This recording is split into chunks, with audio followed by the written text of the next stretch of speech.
Arches is dark. How dark? Nobody knows. At least 20 magnitudes per square arc second on the Bortle meter scale. This is the Exploring the National Parks podcast with Dirt in My Shoes. My name is Ash, and I'm a former park ranger and the founder of Dirt in My Shoes. I think that the parks are best seen from the trail, and I'm here to make national park trip planning easy. And I'm John. I carry the kids on the trails, I tell stories, and notice all the things that Ash doesn't care about much, like flowers. Join us as we show you around America's spectacular national parks. We're sharing our favorite places, fun facts, adventures, and misadventures. And we'll even throw in a little trip planning. Let's start exploring.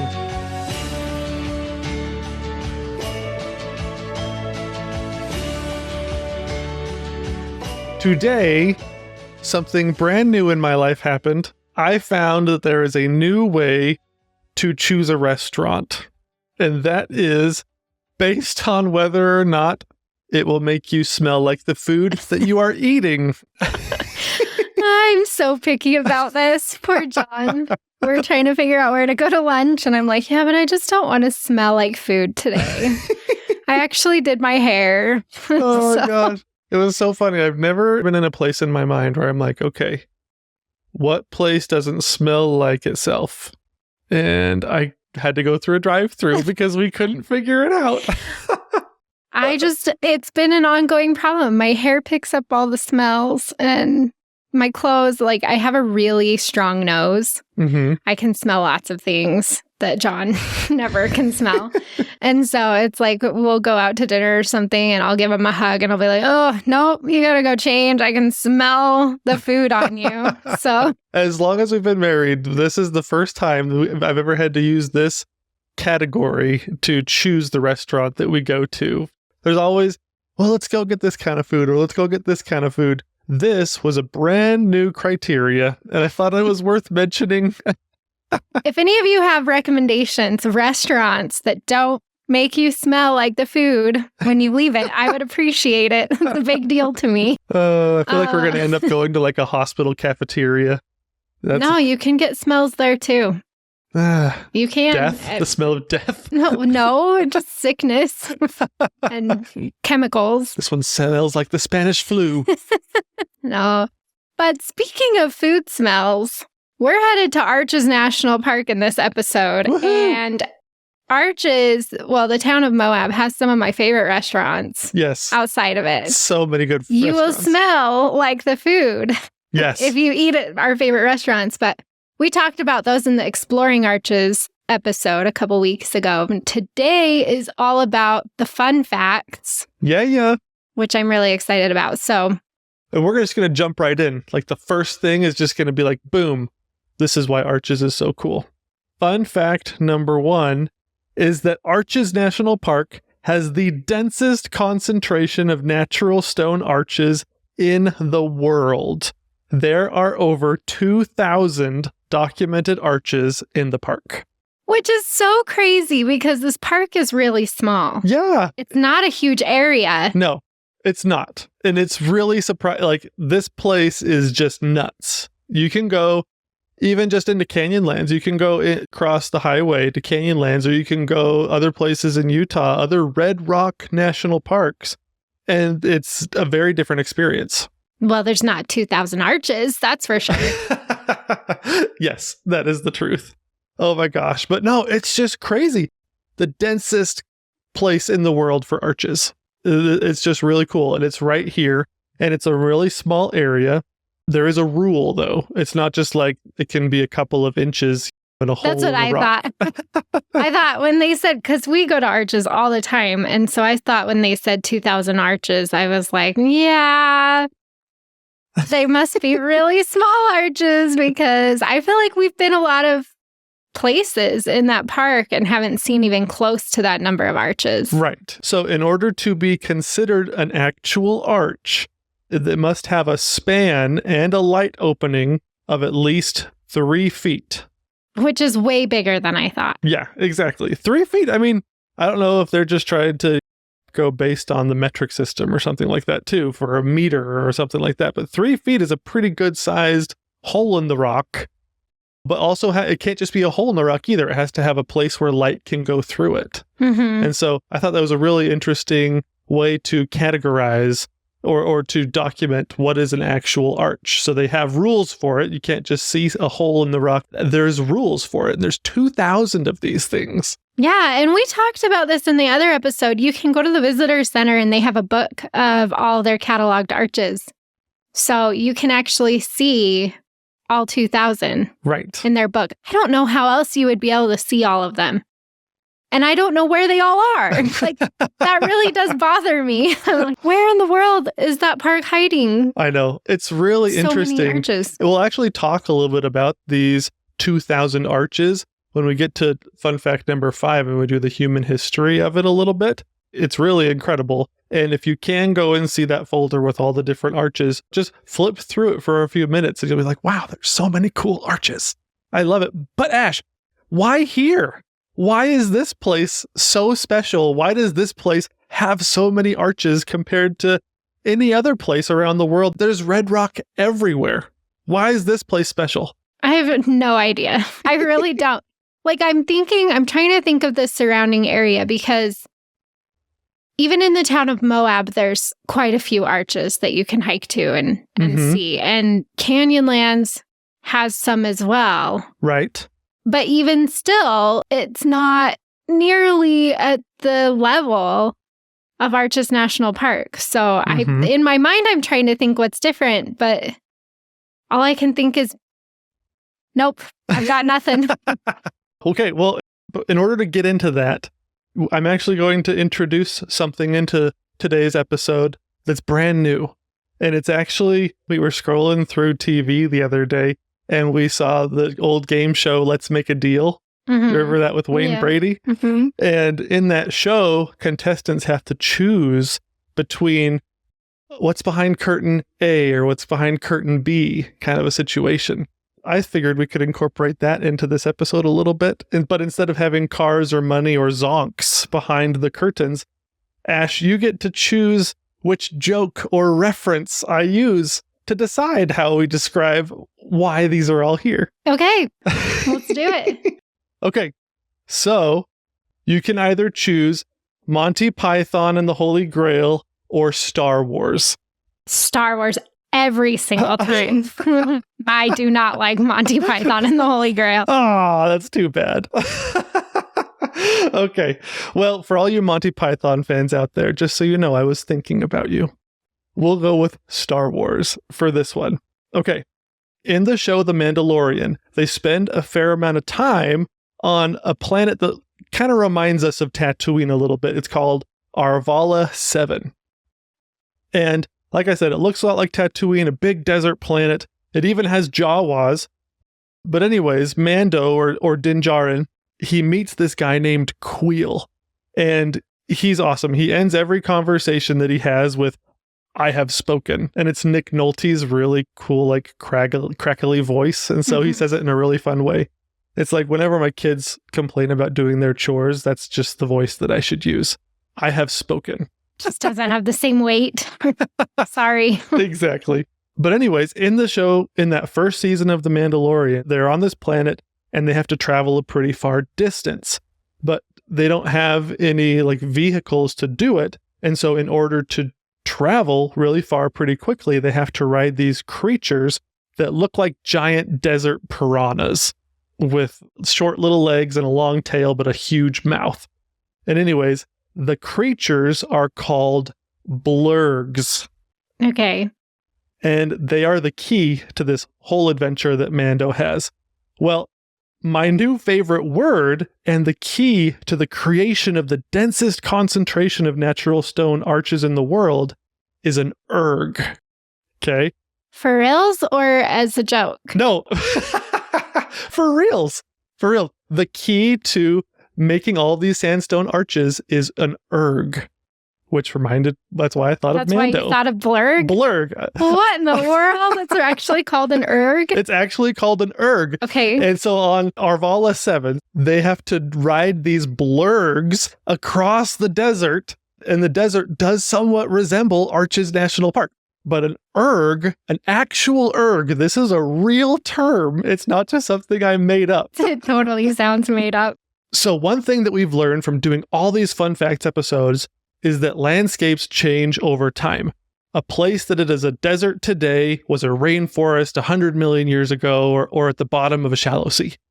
Well, what is interesting about arches is that when we look back into its geological history and try to pinpoint the time that is now directly causal to what we see and the uniqueness of arches, at that time that we can pinpoint this cause, arches was also a desert, but not all deserts are the same. Deserts come in all different shapes and sizes. They have different features. Arches is a desert. Big Bend is a desert. Joshua Tree, Death Valley, they're all deserts, but they're all different kinds of deserts. And yet, none of those deserts are mentioned as ergs. An erg is a type of desert. And what you think of when you think of an erg, think of the movie Dune, or think of the Dune Sea from Tatooine or from Star Wars. It's a vast landscape, miles and miles, almost unending in distance of just sand and sand dunes as far as the eye can see. That's what arches was? That's what it was. It was an erg, a sand dune desert. Who named that? I am sorry, but... My new favorite word. I mean, don't you think... when I think of like the Sahara Desert, that's what I think of, right? It's an erg. The Sahara Desert is an erg. It's an erg. Nobody says that. Okay. But that's kind of what it looked like in the 3 beautiful area. letters. E-R-G. All right. Erg.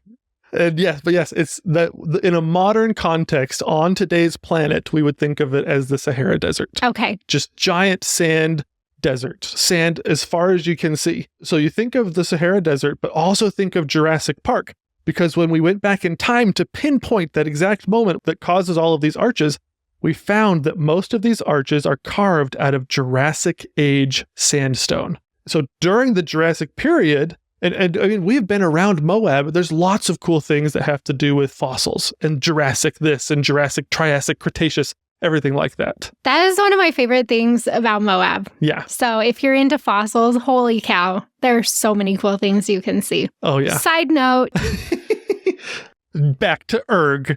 So we talked a little bit about this during the Zion Fun Facts episode, but this area was covered in a giant erg, an incredibly massive dune sea. And for millions and millions of years, layers and layers of sand dunes kept building up and higher, layer upon layer upon layer, crushing the bottom layers and petrifying them into sandstone.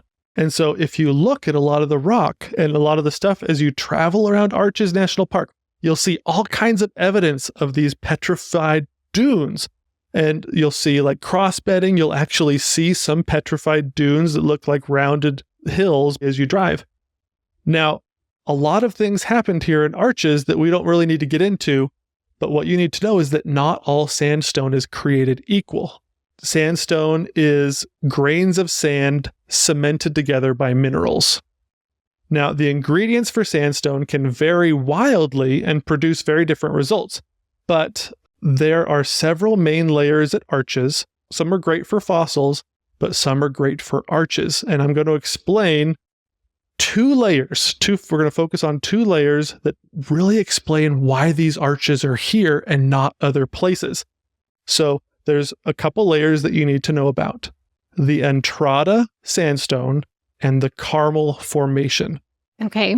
The Entrada sandstone was an erg, this massive sand desert with lots of sand dunes. Now, not too long ago, we put some gravel in our yard, and we went out and we kind of looked for some different kinds of gravel and things like that. One of the prettiest kinds of rock that we found was like river rock. Right, Ash? Yeah, I love river rock, but it was too expensive. So we didn't choose that one. We did not choose that one since it was just going to be an RV pad. But what makes river rock, Ash? Why is it pretty? Why is it special? What makes it the way it is? Erosion. The water carving out all the sharp edges of the rocks and making them smooth. Exactly. Yeah, exactly. Cobblestone kind of goes through the same thing, right? Mm-hmm. And so you have these rocks that water is constantly rushing up against it, but then the rocks are smashing into each other and chipping off all of the edges and things until eventually you have a really round, smooth stone. Mm-hmm. Sand goes through the same process. It's just much smaller. And so in these ergs, or in these sand dune deserts, the sand is going through the same thing, but the wind is causing all of this sand to blow all different places. But on a micro scale, you're seeing, if you zoom in onto this little grains of sand, you're seeing these grains of sand are going through the same process. Their sharp edges are getting chipped away at until eventually, in this case, the Entrada sandstone, almost all of the grains of sand are completely round. And so if you think about this, you've got all of these layers of sand dunes on top of this Entrada sandstone. You're pushing all of these completely round sand grains together and cementing them together. But if anybody that's ever poured a bowl of Cocoa Puffs, or anybody that's ever like been completely buried in like one of those ball pits at the McDonald's play place. That's terrifying, by the way. So many things can go wrong. Yeah. If you're underneath There's the nothing balls. like drowning in a whole bunch of balls. Exactly. Well, if you do get under the ball pit, if no kids jump on you, and if you don't get a disease, then you'll notice you can be completely submerged and still breathe because the balls are completely round, but there's only a few contact points between the balls around them, and there's lots of gaps around each ball. Right. Same thing with a bowl of Cocoa Puffs. There's plenty of room for milk in your bowl of Cocoa Puffs. Well, this Entrada sandstone, all of these grains are pushed together, but there's plenty of gaps to allow water to come through. Okay, so that's the Entrada sandstone. Now, Carmel Formation is directly beneath the Entrada sandstone here at Arches. And the ingredients are very different. You still have sand grains from these different sand dunes and things like that, but it's also infused with tons and tons of clay minerals. And the clay minerals are way smaller than the sand grains. And so they fill in all those gaps. And so what you end up with is a rock that is a lot harder and denser and way less porous. Mm-hmm. You have a really loosey-goosey layer of sandstone, and then you have a really hard layer of sandstone right underneath it. And so that's kind of the perfect situation for what we find in Arches. And so why is this important? Now, is it like that in other areas around Arches? Like, does it have the two layers? Or I'm just thinking Canyonlands looks a lot different than Arches. A lot more erosion and uplift and stuff like that, I'm assuming. Right. So maybe their layers are a little more messed up, which is why you don't get as many arches. There are a lot of other layers. Like there's a Navajo sandstone in Canyonlands. There's also a Navajo sandstone here in Arches. But I think it's not just that these layers are the perfect ingredients for it. The entire landscape here has a lot of other ingredients that are perfect for arch making. Okay. And so these two specific layers are just like the most ideal situation possible. You'll find them in other places, but maybe they're not quite as exposed as they are here in Arches. Okay. Why this is important is because despite the fact that this is a desert, once you have these two kinds of layers here, and you push up the landscape a few thousand feet and add just the right amount of water, which is 8 to 10 inches of water a year, this becomes the perfect recipe for creating natural stone arches en masse. And so that's what we have here at Arches. It's exactly what happened over millions of years. And lots of erosion. All of the sand dunes were washed away. Rain came, tons of erosion. Suddenly, this Entrada sandstone is exposed with the Carmel right underneath it. Rain falls down. The rain gets absorbed into the Entrada sandstone, and it kind of goes, it just like sinks right through it. But then it gets stuck on top of the Carmel Formation and creates these pools of water. And anybody that's ever been to Arches knows that it's hot in the summer, but it's freezing cold in the wintertime. And so you have these pools of water just on top of the Carmel or Carmel Formation at the bottom of the Entrada sandstone. And what happens when water freezes, Ash? It expands and it breaks off the rocks that are right there. And they make an arch. And it makes an arch. Yeah. And it's so cool. And so this sandstone is literally, it's absorbing what is breaking it down. And it absorbs just enough. And then it comes and it sits on this pool on top of the Carmel Formation. And then you break it down in just the right places and that it creates these arches. It creates weak spots in the rock. Right. As it expands, it's breaking pieces apart and it's breaking it apart. And it just keeps doing that. And it starts with making fins. Yep. Right? And so these fins are like just giant slabs of rock. Right. That just have been broken into smaller slabs of rock. And then that's when we're able to get arches, as the arches comes out of the fins after that erosion has taken place. Mm-hmm. Then the water keeps doing its thing and it keeps expanding and breaking off pieces until eventually there's just a hole there. Right. Exactly. But even the conditions, you could have these 2 layers of sandstone here, but if you add the wrong amount of water, then the whole recipe is screwed up. If you don't have the right amount of freezing temperatures, the whole process gets screwed up. And so Moab, and specifically arches, is the perfect situation in so many different ways. The ingredients and the recipe is perfect because if you add too much water, then you get canyons instead of arches. There's not enough time. Too much erosion. Is too much erosion for arches to form. If you don't have enough water, then you just get a flat landscape and it doesn't erode enough.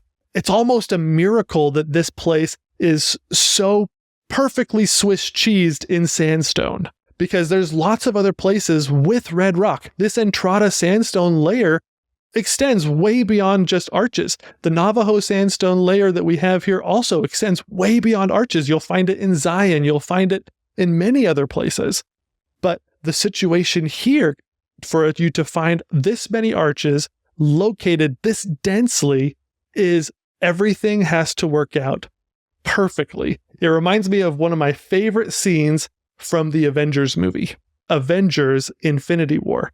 Iron Man, Spider-Man, and Doctor Strange are all out in space. They're waiting to kind of ambush Thanos, and they meet the Guardians of the Galaxy, and they're kind of trying to figure out how to make a plan and how they're going to ambush him. When all of a sudden they look over and they see Doctor Strange kind of meditating. He's all green and everything, and his face is just going crazy fast.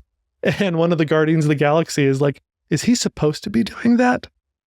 And so Iron Man walks over there and he's like, Strange, what are you doing? And then he kind of collapses and he's like, oh, I just went forward in time to see all the different options for how this could play out. And they ask him, how many did you see? And he's like, 14,605,000. And then Iron Man is like, how many do we win? And then he whispers back, 1. Ooh. That's Arches National Park. There's red rock, sandstone all over the Southwest. It's everywhere.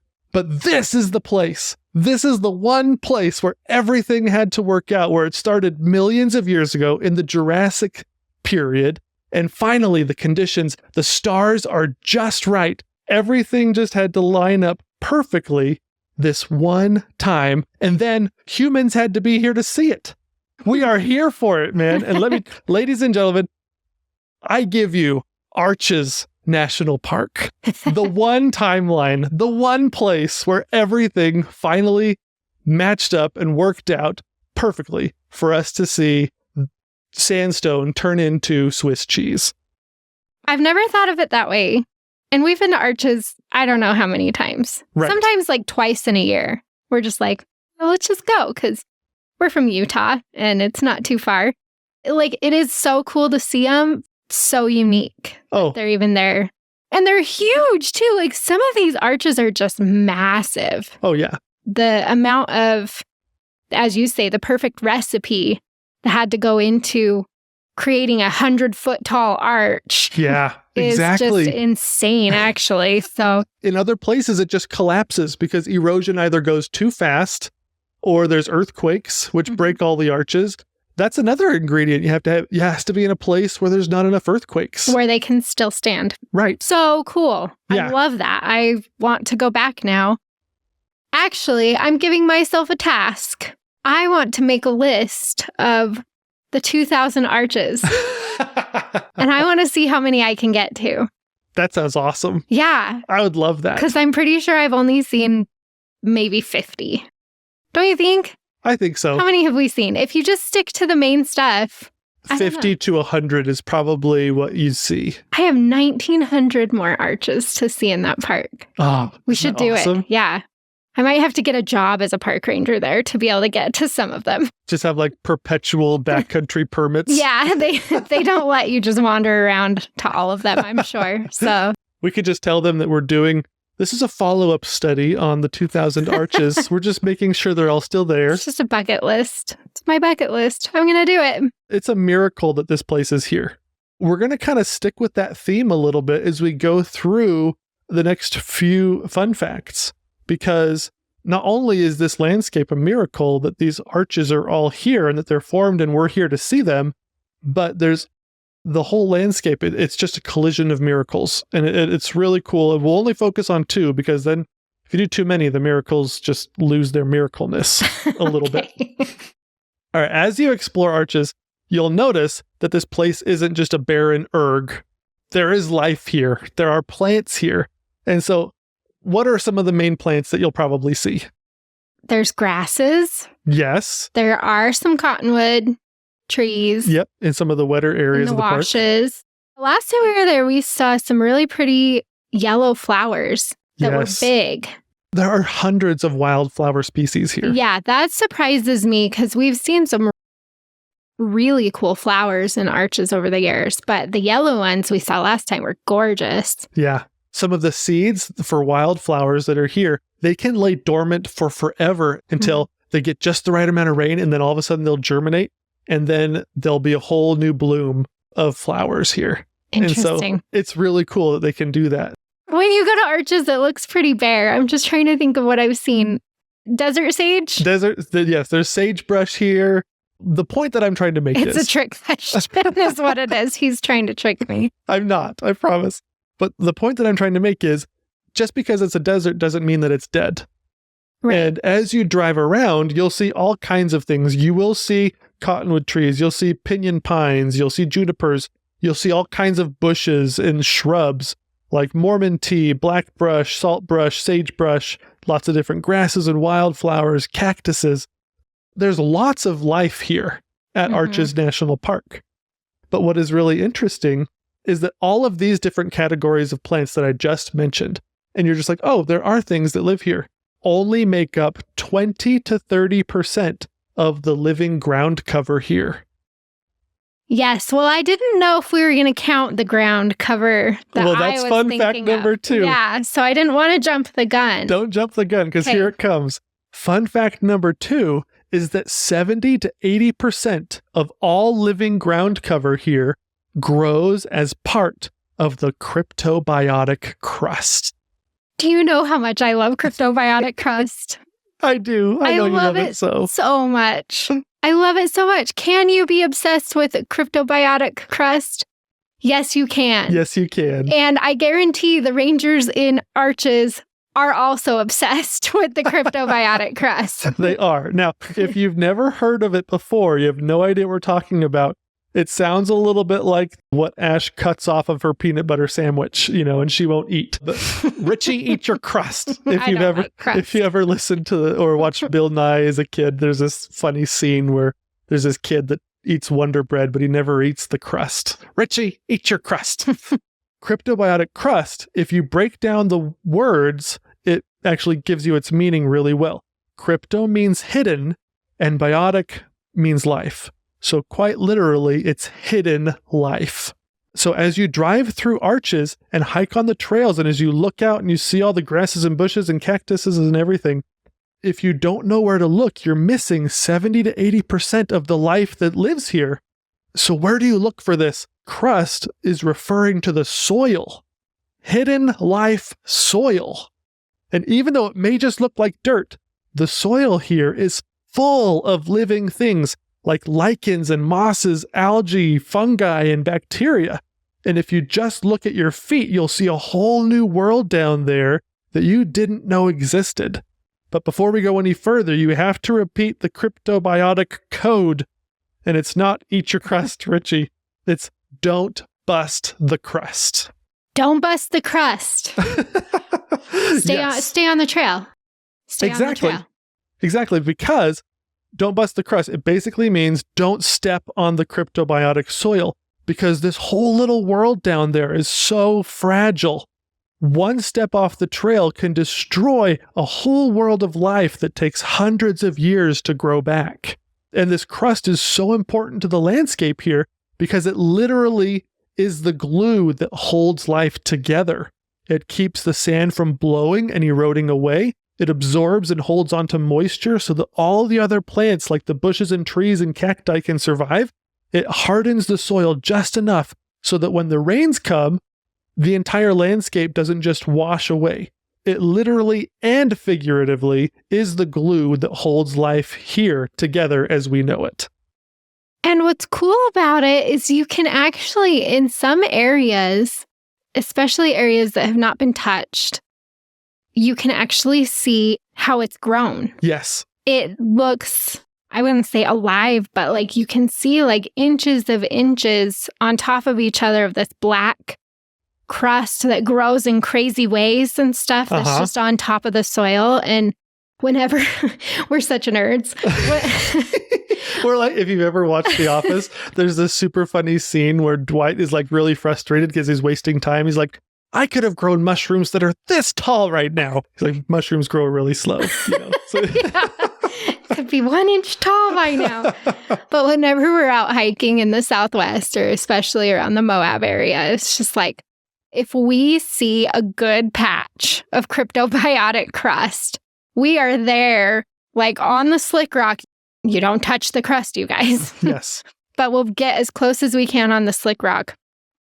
And we'll be down there with our cameras, like trying to get pictures of, oh my gosh, look at this crust. Oh, we're the paparazzi for cryptobiotic crust. And people walk past us like, what in the world? This is a good one, you guys. Look at this 3-inch mound of cryptobiotic how huge this crust. one is. 3 inches is big, okay? So, oh my gosh. Anyway, we're the weirdos out there that are just like, look at this crust. But it's like I said before, it's not a single organism either. It's a community of life with lichen and mosses and algae and all these things. There's 3 members of the cryptobiotic clan that I want to talk about real quick. And there's only 2 of them that we'll really talk about. But the mosses and algae and cyanobacteria. The first 2, you would never associate with a desert landscape. Mosses and algae, right? You would never associate that with the desert. Well, you don't think there's enough water. Right, exactly. But the special thing about the moss specifically is that moss can thrive here because it can tolerate complete dehydration. They can be completely dried out for years, but when rain finally does come, they green up almost immediately. This specific mosses, they don't have roots and a whole like transportation system inside their bodies where they can move nutrients and water from different parts of the plant. The mosses, they actually have to absorb the water directly into the cell via osmosis from like the rain drops or the puddle that they're in. But what's so cool is you could have some moss that's been dried out for years. All of a sudden it rains a little bit, and within an hour, it could be doing photosynthesis. Cool. And alive and growing within an hour of being moistened up.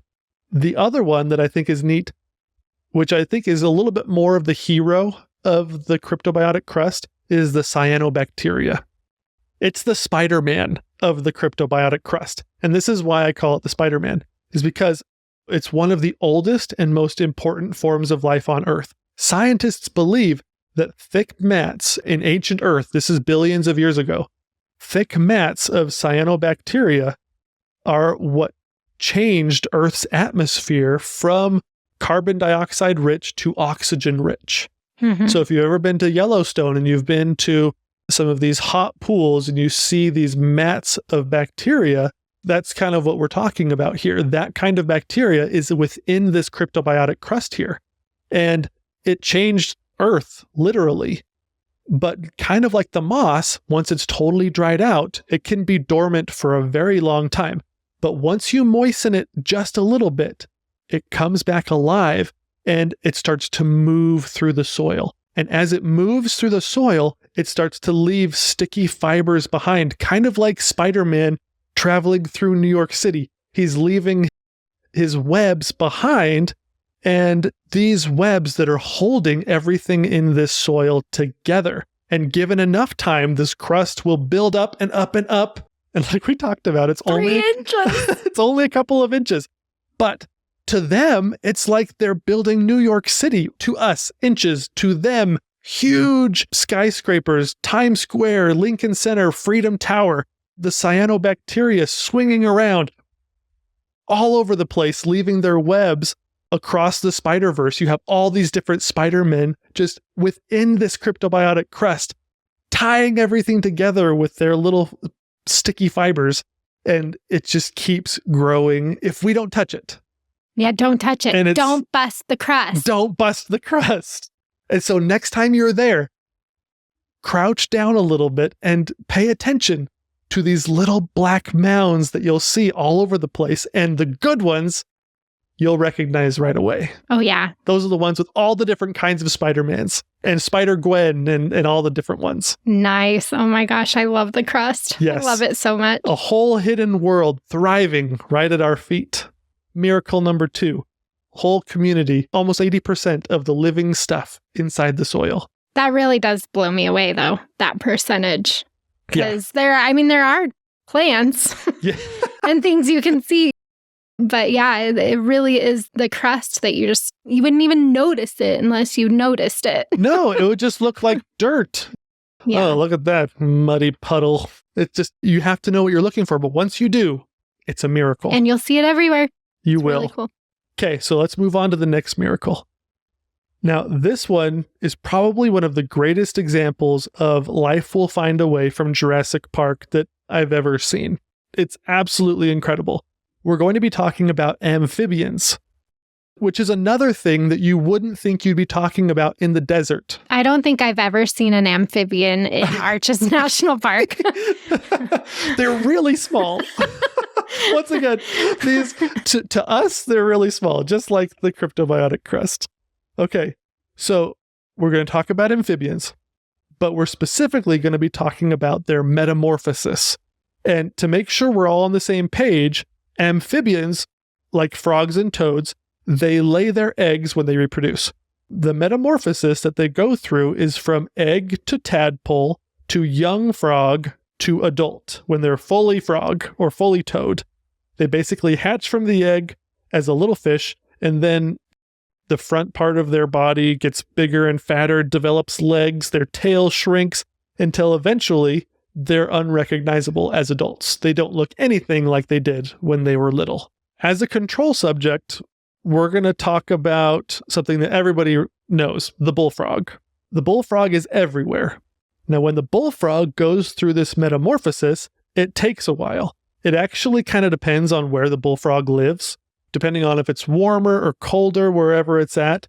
Depending on its range, it can go quicker or slower. The fastest they can change into adults from tadpoles is about 79 days. And that's kind of in the warmer area where they live. In the northern and more cold areas, it can take as long as 2 to 3 years for them to go through this entire metamorphosis. So this process can take quite a long time, which just makes this fun fact even more miraculous. Fun fact number 3 is that Arches National Park is home to the world's fastest metamorphosizing amphibian. The great... No, I have to stop you right there. Nope. The Great Basin spadefoot toad. The Great Basin spadefoot toad transforms into adulthood from tadpole in as little as 14 days. No. How do I see one of these? Oh my gosh. I've never seen one of these. You have. You have seen them. Have I? Yes. In Arches? Maybe it's not exactly the same one. I want to see the one. I want to see the one that metamorphosizes in 14 days versus 80 or 600. Okay? I want to see the one that's 14 days. We all do. It's a miracle. It's a miracle. It's incredible. Okay, so let's talk about this. Let's figure this out. How life found the way. So amphibians need water, right? Mm-hmm. But as we discussed, arches only gets between 8 to 10 inches every year, and that includes winter snow, which isn't going to help us at all here with these guys because they actually need liquid water. They don't need frozen water. What the spadefoot toads have to do and what they've mastered is waiting and being patient.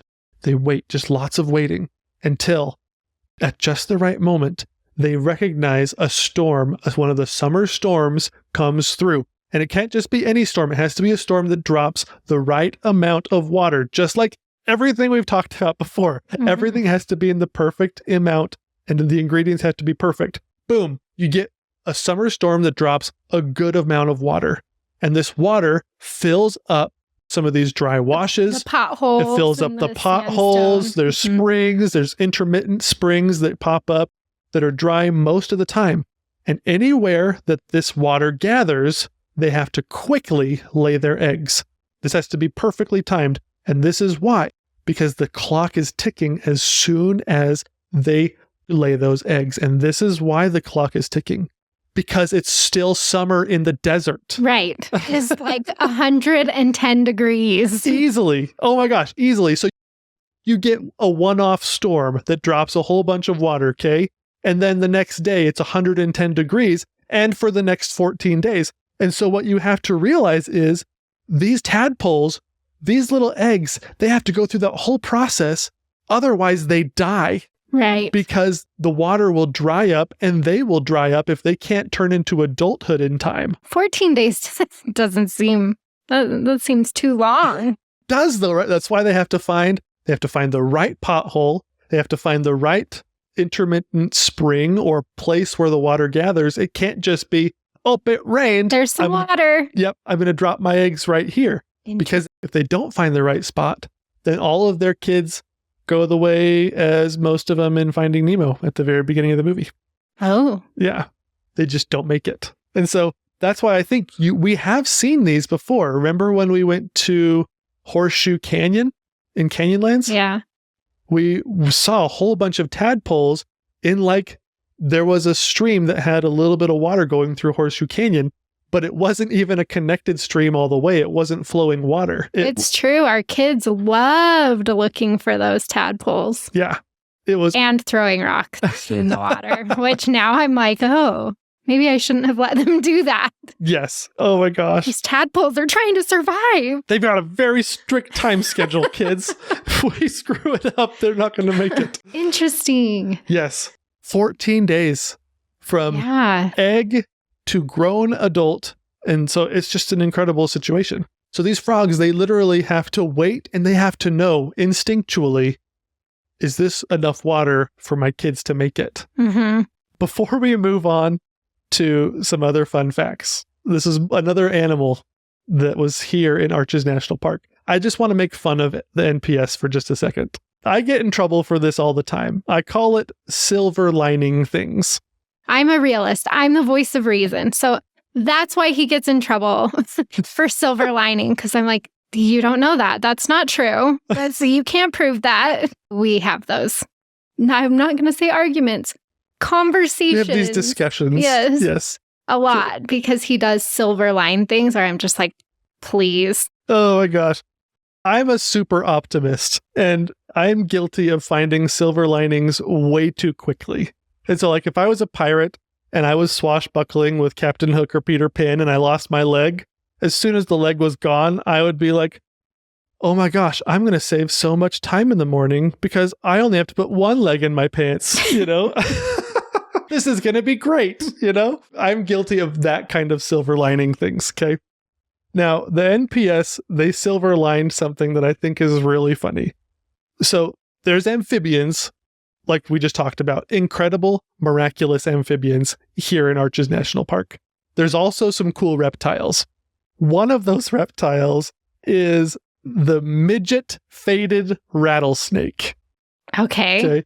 It's a really cool little rattlesnake, but it's a little smaller, I think, because there's not a whole lot of water, and so they don't grow as big. Well, this small subspecies of rattlesnake is extremely venomous. The venom is so poisonous. The Park Service tells you about this little rattlesnake on their site. And if you get bit, you could die. Okay? I'm just telling you here and now. You get bit by this thing, you should be worried. Now, this is where the NPS silver lines a little bit. Imagine that you were just bit by this rattlesnake and you're laying there on the ground and your friend is like, dude, I got service. Let me hurry and look this up to see if I can, let's figure out what this was and what we need to do to treat you. Okay. They get on the NPS site. They find the midget faded rattlesnake and they read this. The venom of the midget faded rattlesnake is extremely venomous. However, full venom injections occur in only 1/3 of all bites. And so, dude, you're going to be fine. Full venom injection? 1 in 3 chance, man. I feel like that's just silver lining that would get me in trouble at home. You better not say that to me if I get bit by a rattlesnake. Ash, it's only a 1 in 3 only chance. 1 in 3. How do we know if it did? We don't. But honestly, if your you chances... die now or en route to the hospital. I say we just finish the hike. I think there's a pretty decent chance that you make it. I just thought that was That's great. Funny. I was reading. I love Also, I've never seen a rattlesnake in arches. Because they're small. Yeah. Just like the amphibians. Now I need to know what to look for. 70 to 80% of the life here is too small for us to notice too much. Really? That's so crazy, though. Well, I'm going on an amphibian search next time I'm there. Yes. Because we have found pools of water in arches as we've been hiking. I have some places in my mind where I want to start looking. The courthouse wash, that area is a place that they specifically said you can find these toads. Yeah, so if you go over to the petroglyph panel over there, you'll cross right over the wash. Right. You can hike up that wash. People do it all the time if you have a permit and stuff. So I'll have to do that. But also we've seen pools of water along the Devil's Garden Primitive Trail. I have the Whale Arch has a big pool of water in front of it. I've never seen tadpoles in those, though.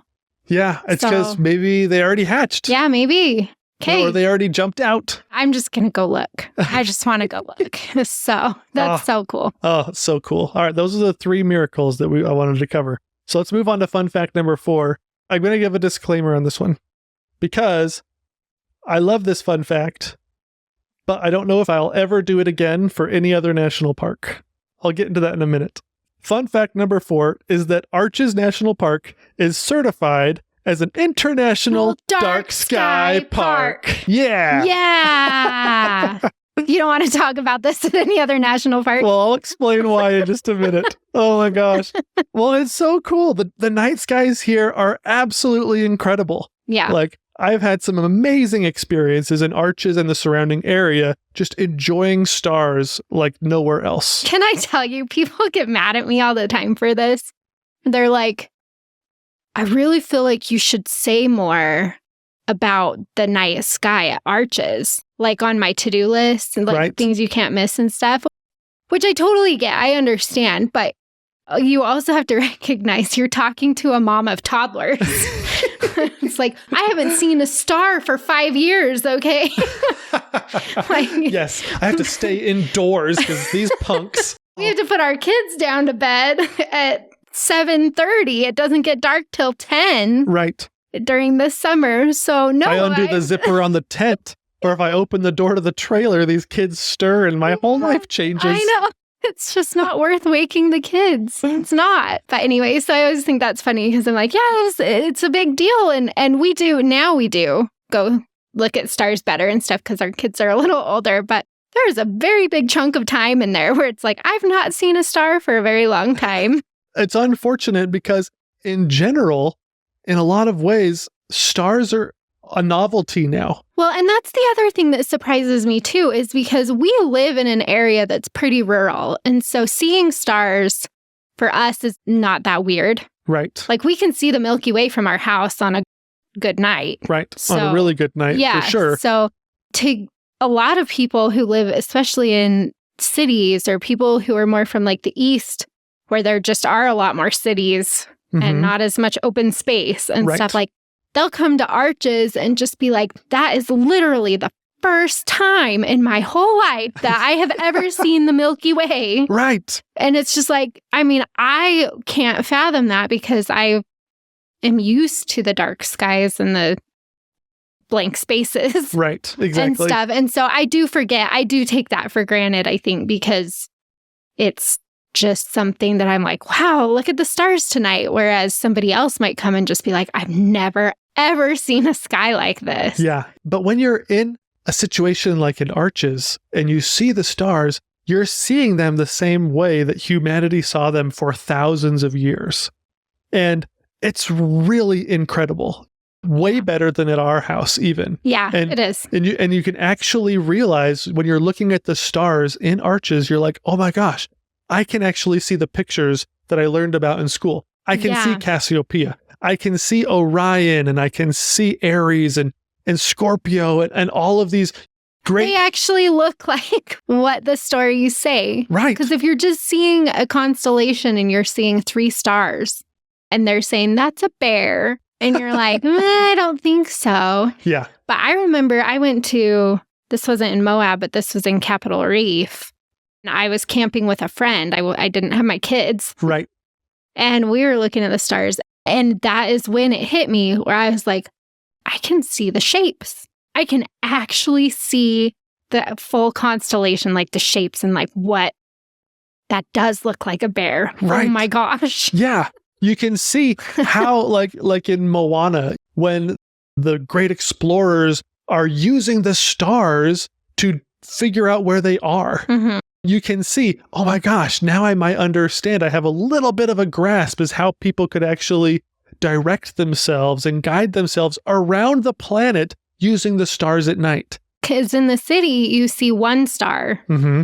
And in a dark sky park like Arches, you can be looking at that same star and also see 100 other stars right next to it. I mean, it really is crazy. Yeah, it's incredible. We're seeing the way that humanity saw them anciently. Yeah. We're seeing this is our connection to ancient man.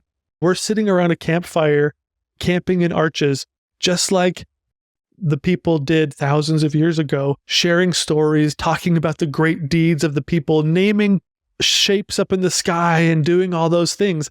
You have that opportunity here in Arches. And so that's why I think it's such a cool thing that Arches is an international dark sky park. So why are we not talking about this? Because I don't understand it. Okay? Because it's super cool, but I do not understand. I tried to figure out, I get that there are not that many big cities around and that the light pollution doesn't really reach out here. I get that the ingredients are probably really excellent for this place to have really dark skies and things. But I tried to figure out what the qualifications are for an international dark sky park, and I couldn't figure it out.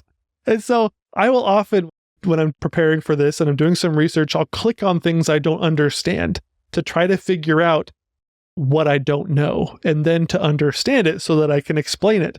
And eventually I'll click on things enough times that I'll find a dumbed down version, dumb enough for me to understand it.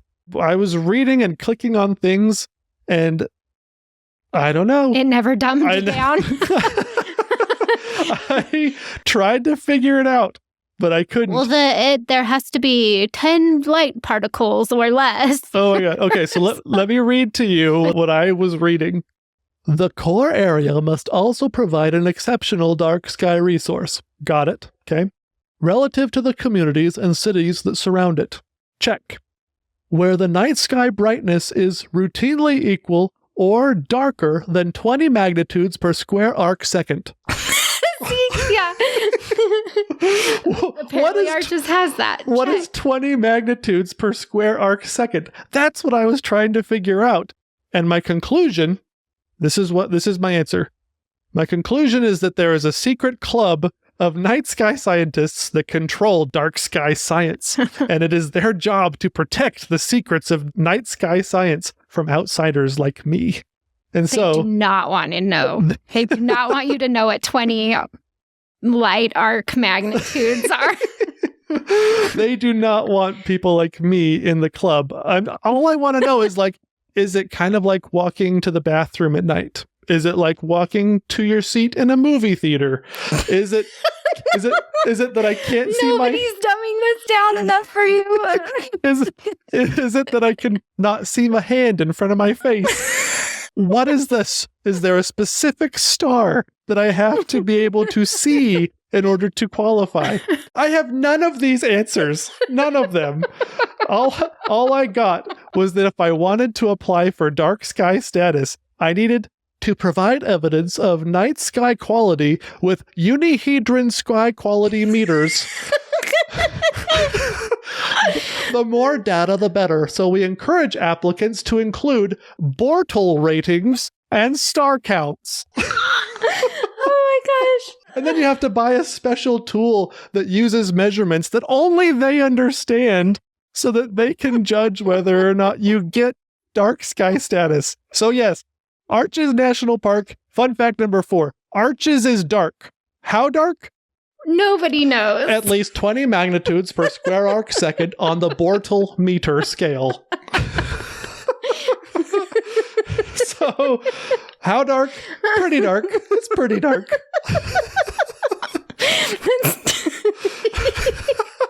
It's dark enough to see the Milky Way. That's all we know. Ash is on the verge of ugly crying. I'm so I excited. am. I don't laugh that hard very often, but there's nothing I like more than you playing dumb. Well, it's not playing I dumb. wasn't You playing. are being dumb. I But, was too dumb. but I like that because I'm too dumb too. I have no idea what you just said. They really should say it has to be dark enough that if your hand is in front of your face, 5 inches from your eye, you can't see it. Oh my gosh. They do need to say that. They do. Well, one of their other measurements is star counts. Right? And I'm thinking what a subjective thing to do. Like if they didn't like me and I was like, dude, there's 1 million stars here. They'd be like, sorry, you have to be able to view 1 billion stars. So I'm just like, there's no way. But also, I remember learning this because I was a major space nerd, by the way.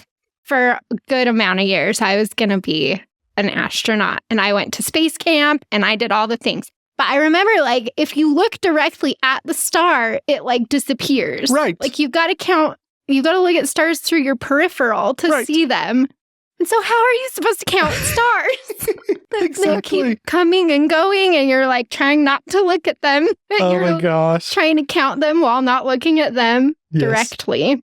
All I know is that the first rule of Dark Sky Club is that we don't talk about Dark Sky Club. So I'm afraid that's all you get, folks. Oh my gosh. Hey, if anyone listening is part of the Dark Sky Club, please let us know. We would love to know. Maybe you can dumb it down enough for us. Oh my gosh. What is a Bortle meter ranking system? Arc. Yes. Second. How come we're ranking light in terms of seconds? I don't know.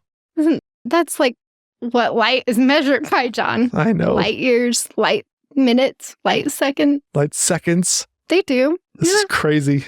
So no more dark skies for any national park fun facts episode. Thanks to the Dark Sky Club, there will never again be a fun fact regarding dark skies. We'll never do it again. We're moving on to fun fact number 5. Gotta change my attitude a little bit. All right, I'm ready. Okay.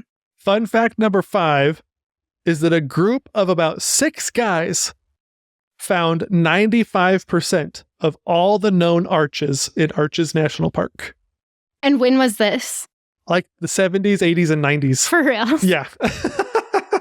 Wait, okay. When was Arches made a national park? Arches National Park was officially made a national park in 1929 Okay. by President Hoover. I knew it was kind of it wasn't super early, but it wasn't super recent. Yeah. So that checks out.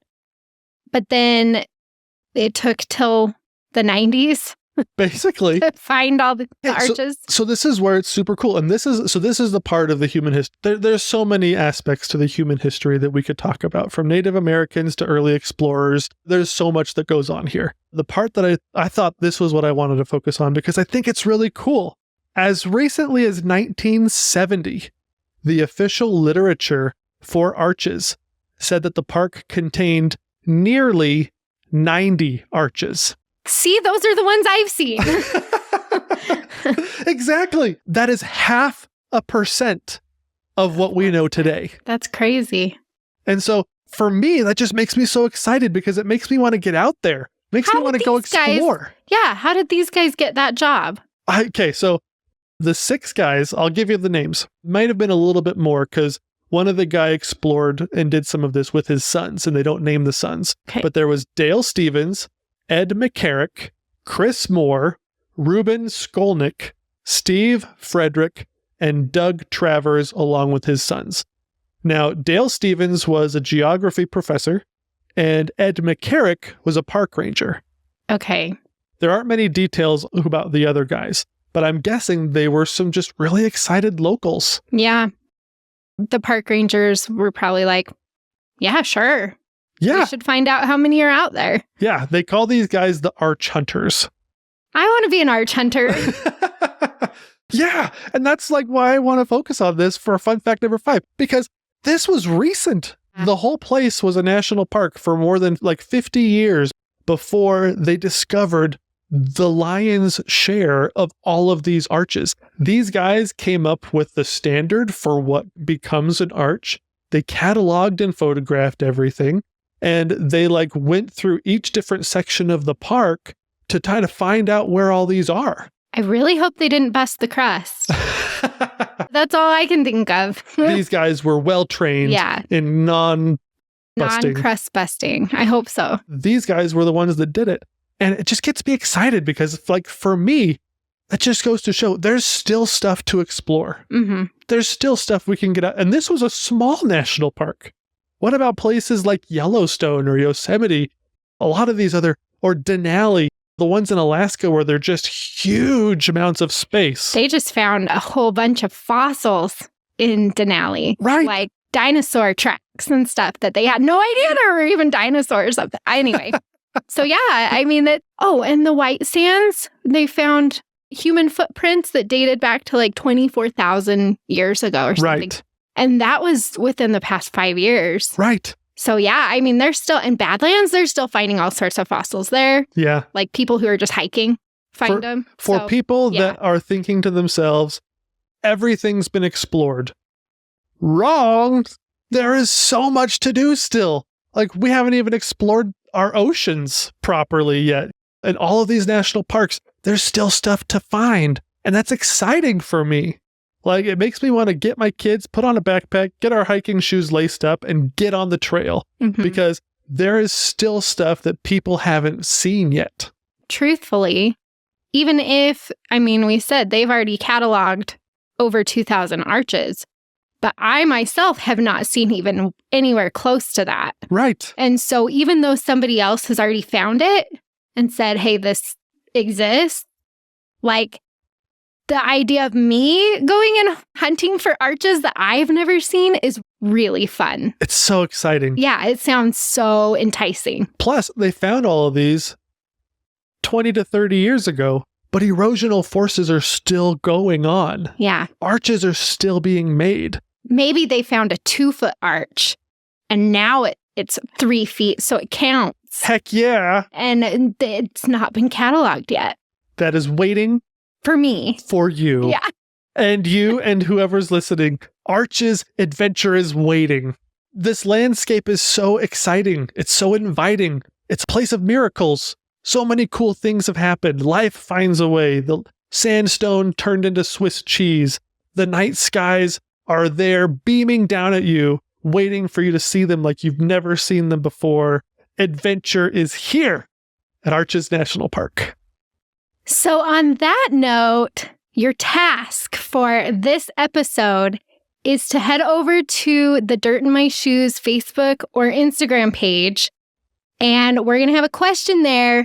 We want to know which national park, if you could choose any national park, which one would you want to further explore? Right. So similar to arches, there were these 6 guys who decided they wanted to go and find all the arches in Arches National Park. Right. Which park would you choose? And I would even add, what would you hope to find? What adventure are you looking for in your park of choice? What are you hoping to find? If you could explore and discover something, what would it be? That's so exciting. So head over to Dirt in My Shoes Facebook or Instagram. Let us know. We would love to read through those. And we can all dream a little bit about how cool it would be to discover something new in a national park, which, like we said, is totally possible. Oh, yeah. Totally possible. So thank you for listening to our episode today. If you need any help planning your trip to Arches, we have an Arches itinerary that will walk you through your hour-by-hour schedule, so you can pick that up. We also have lots of trip planning articles, and we have YouTube videos. We have other podcast episodes. We have you set if you are planning your trip to Arches. So head over to Dirt in My Shoes for all of that. We'll make sure that you have just a fantastic trip to Arches National Park. Absolutely. And we would really love it if you could give the Exploring the National Parks podcast a 5-star review. That helps us to get the word out, to spread the adventure out there. And to make sure more people don't bust the crust. That is very important to me. Yes, exactly. So please give us a 5-star review. We just love hearing from you. And please go get some dirt in your shoes.